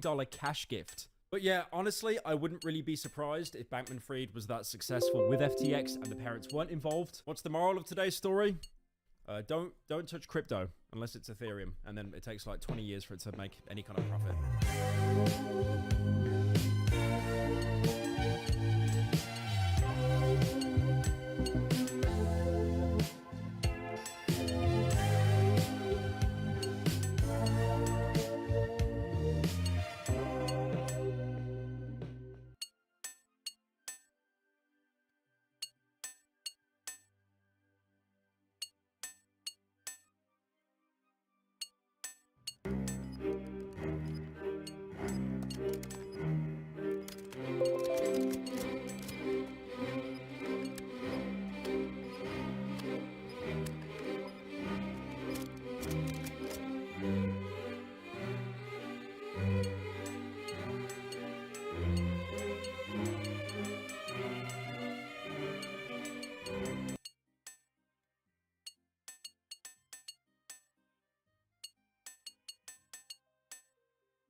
Scooby-Doo, the miraculous mutt from Mystery Incorporated. Courage, the cowardly dog straight out of nowhere. Canis familiaris, man's best friend, the dog. No animal companion has stood by humanity's side as long or as loyally. Even, and maybe especially, these 2 yellow-bellied, lily-livered scaredy cats. Or dogs. He's Wiz and I'm Boomstick. And it's our job to analyze their weapons, armor, and skills to find out who would win a death battle. Throughout the ages, countless philosophers have posited the same question time and time again. Scooby-Dooby-Doo, where are you? Pretty much everywhere. From cartoons to comics, from video games to board games, from live theater to the most incredible major motion picture of all time. He's the greatest Dane since Hamlet. But his monumental presence in popular culture belies his humble origins. Born to Momsy and Dada-Doo in Doosville, USA. Doosville ain't what it used to be ever since they moved all those manufacturing jobs to Bangladesh. The young Scoobert was adopted by the Rogers family and their prodigal gluttonous son, Norville, better known by his friends as Shaggy. Those friends being Velma Dinkley, Daphne Blake, Fred Jones, and sometimes... With their powers combined, they are Mystery Incorporated, a cadre of snot-nosed teenagers traveling the Nixon-era United States in a cushed-up Volkswagen, foiling seemingly paranormal crimes and unmasking corrupt authority figures. All of whom definitely would have gotten away with it too if it weren't for those meddling kids and their dog. Scooby is indispensable in Mystery Inc. investigations. Great Danes were bred by 17th century German nobility to hunt bear, boar, and deer. which means he's a master tracker. Scooby's super sniffer nose can root out the bad guys no matter how well hidden. They were called Kamarhunda, or chamber dogs, because they stay in their prince's chambers and protect them from assassins. Such brave, fearless doggos. Too bad for Shaggy and the gang, the apple didn't just fall far from the tree, it defied the laws of Newtonian physics and rocketed into space at the speed of light, because Scooby is an absolute coward. He's terrified of his own shadow and constantly anxious about everything imaginable. And his only motivation is his delicious Scooby snacks. Which makes it so baffling that he's actually kind of a badass. Scooby's a master of the dupe, a classic technique of cartoon tricksters. Sometimes called the power of positive assertion. Scooby flexes his mastery of disguise to fool would-be attackers, like seducing zombies as a belly dancer, or tricking a jester into entering an existential crisis. This man was so thoroughly convinced to rethink his entire life, he went all the way home and got into bed before realizing he'd been fooled. Obviously, these disguises shouldn't work at all, but Scooby's just so supernaturally talented, they just do. See, this is a perfect example. No one in their right mind would think that that's anyone but Boomstick in an awful wig and makeup. That's my mom. I'm so sorry, ma'am. If those disguises sound completely impossible, that's because they are. You might have thought of the Scooby-Doo series as being pretty grounded with all its men in masks, but then one day, the mask did not come off. That's right, it's terror time again. The monsters started being real, and Scooby became just as bonkers to match. Like, remember those Scooby snacks? They started to give him a physical boost in strength, kind of like Popeye's spinach. That's nothing. Shaggy's brilliant uncle, Albert Shackelford, upgraded those snacks with nanite technology, giving them a variety of different effects. Everything from invisibility, robotic armor, force field, super intelligence, and Panther! Yeah, nanomachines, dog! And we're just getting started.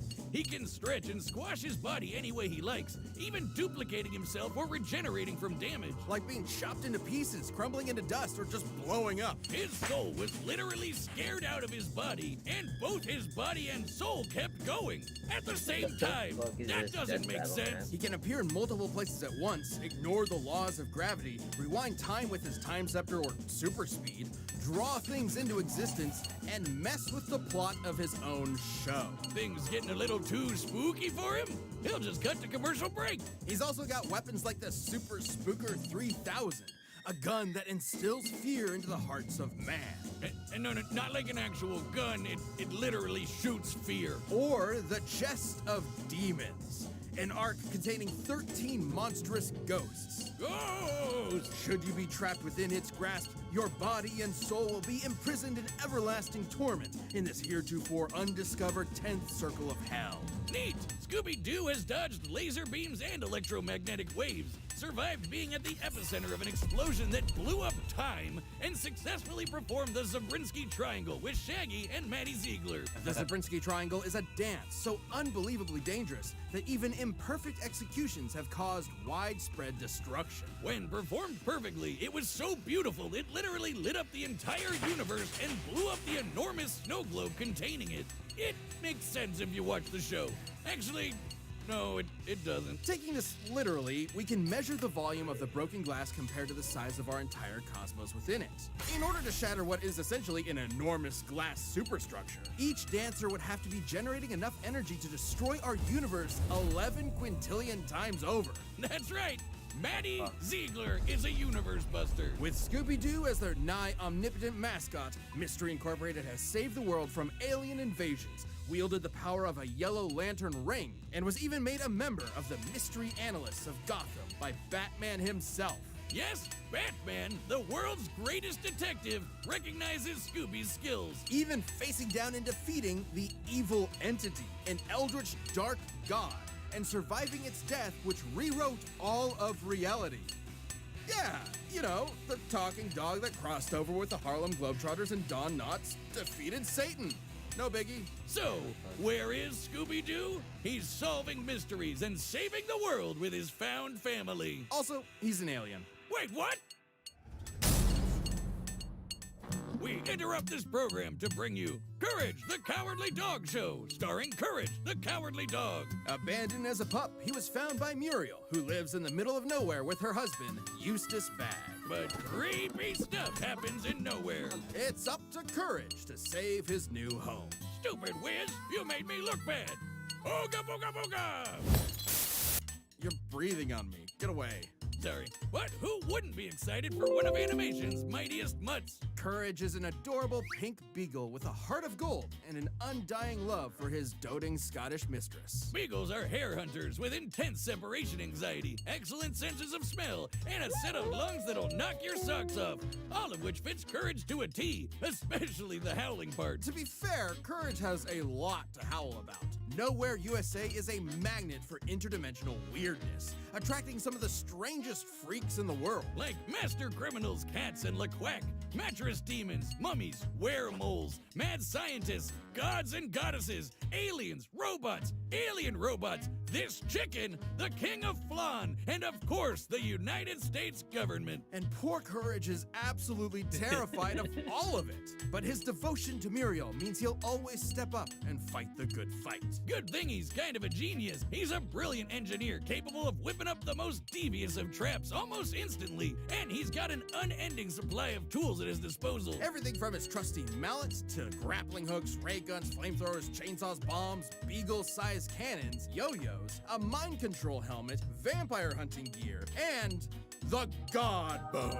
An ancient artifact that is completely irresistible to any mortal dog, forcing them to lick it until they die.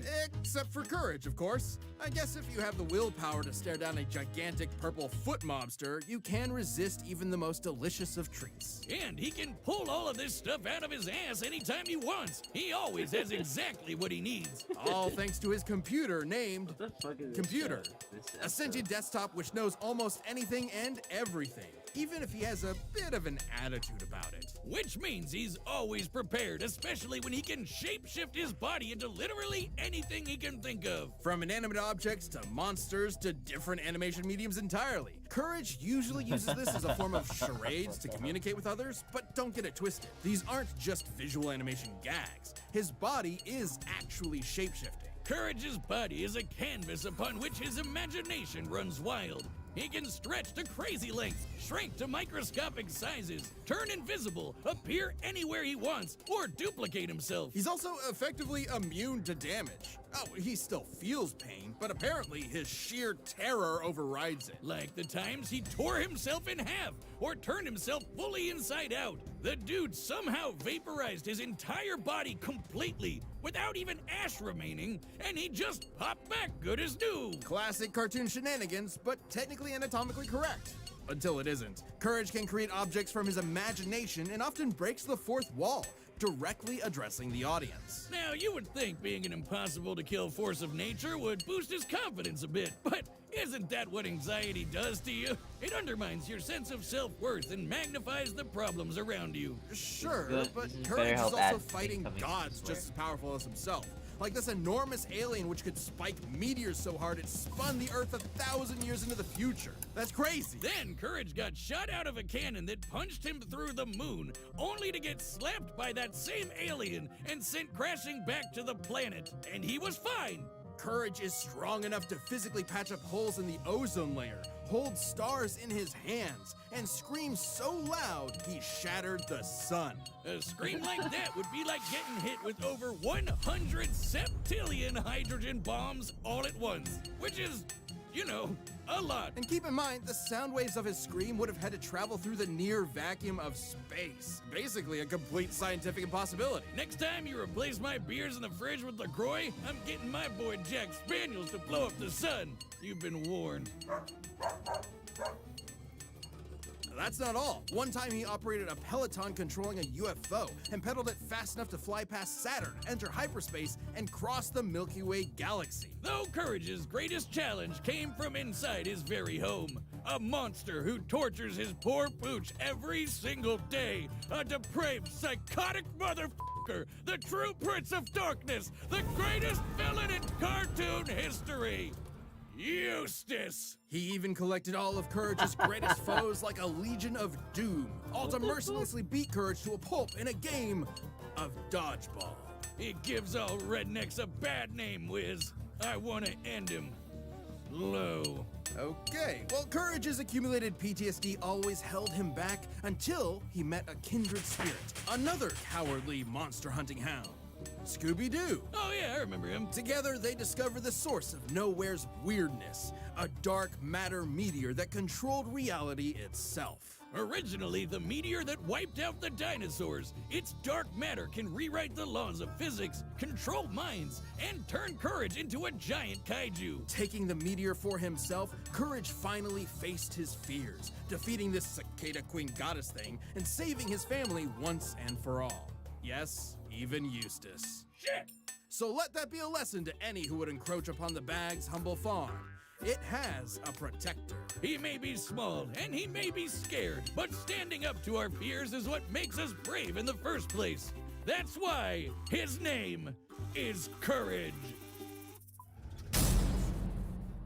This episode of Death Battle is sponsored by Shady Rays. Are you excited for the season ahead? Well, you're gonna need quality shades that are built to last. These are Try for Ariel? Ariel! Ariel! Maggie? Maggie? Maggie!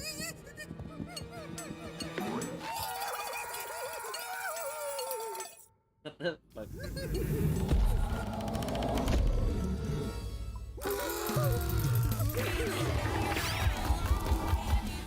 Servants, program me. What do I do? What do I do?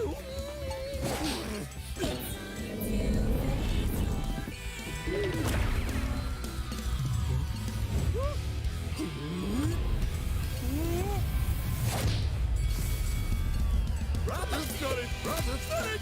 Come on, come on!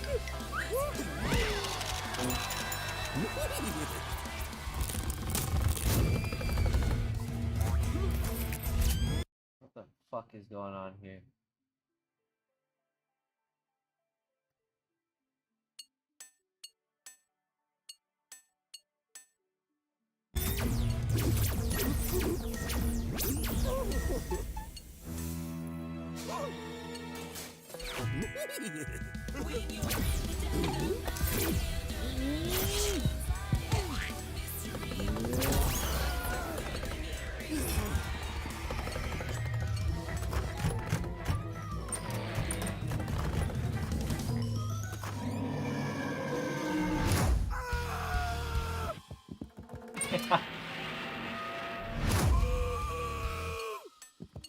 Oh, there's one more thing.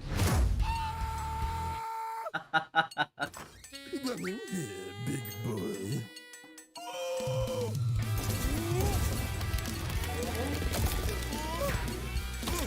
How to defeat a great Dane with a speech impediment, eh? You twit. my eyes! Oh, it burns!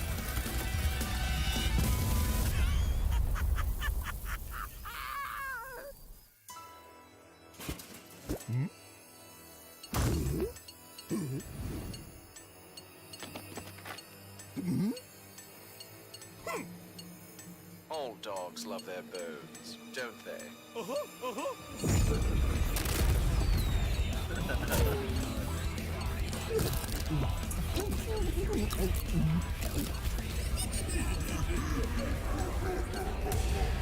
This could be bad. My name isn't Chad James. And it's not.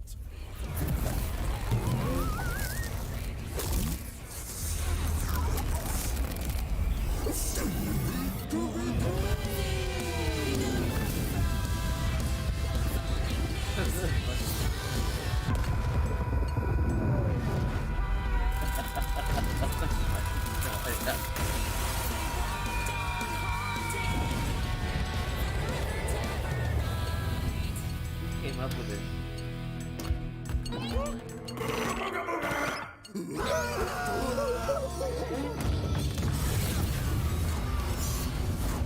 Still stupid dogs! You made me look bad! What's that?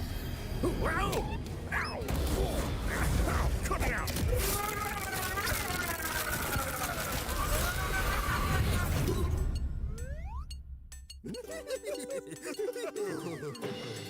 Well, no, I hate that stupid dog!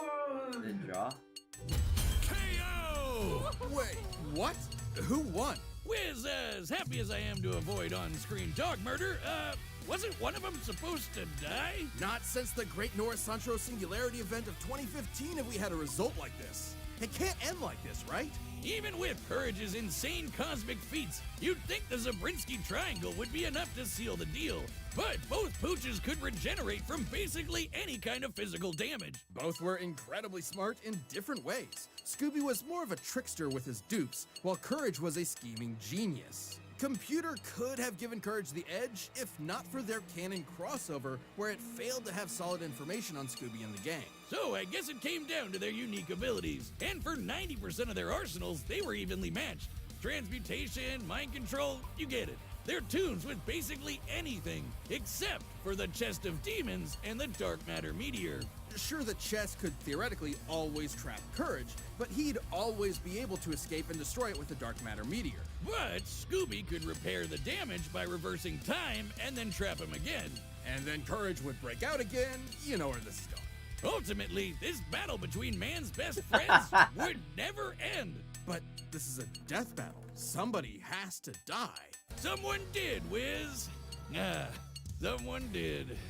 Anybody tell you that you're kind of scary sometimes? I don't like dog killers. Scooby and Courage were incredibly tough opponents that could go blow for blow for blow. They were smart, powerful, and incredibly broken. Doggone it, Wiz. I guess you could say Eustace had one hell of a rough day. I shih tzu not. Oh, those were powerful. Stop. This battle is a draw. Wow.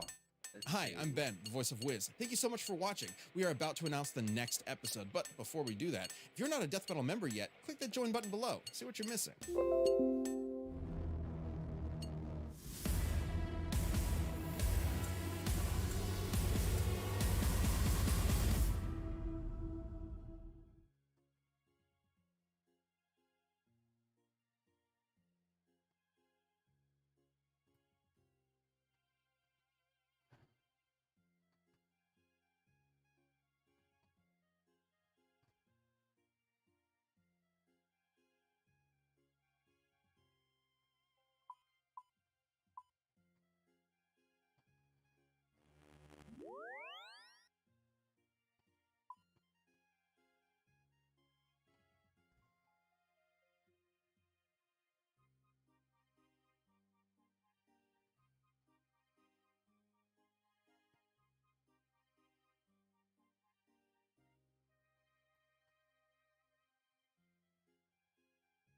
Honda.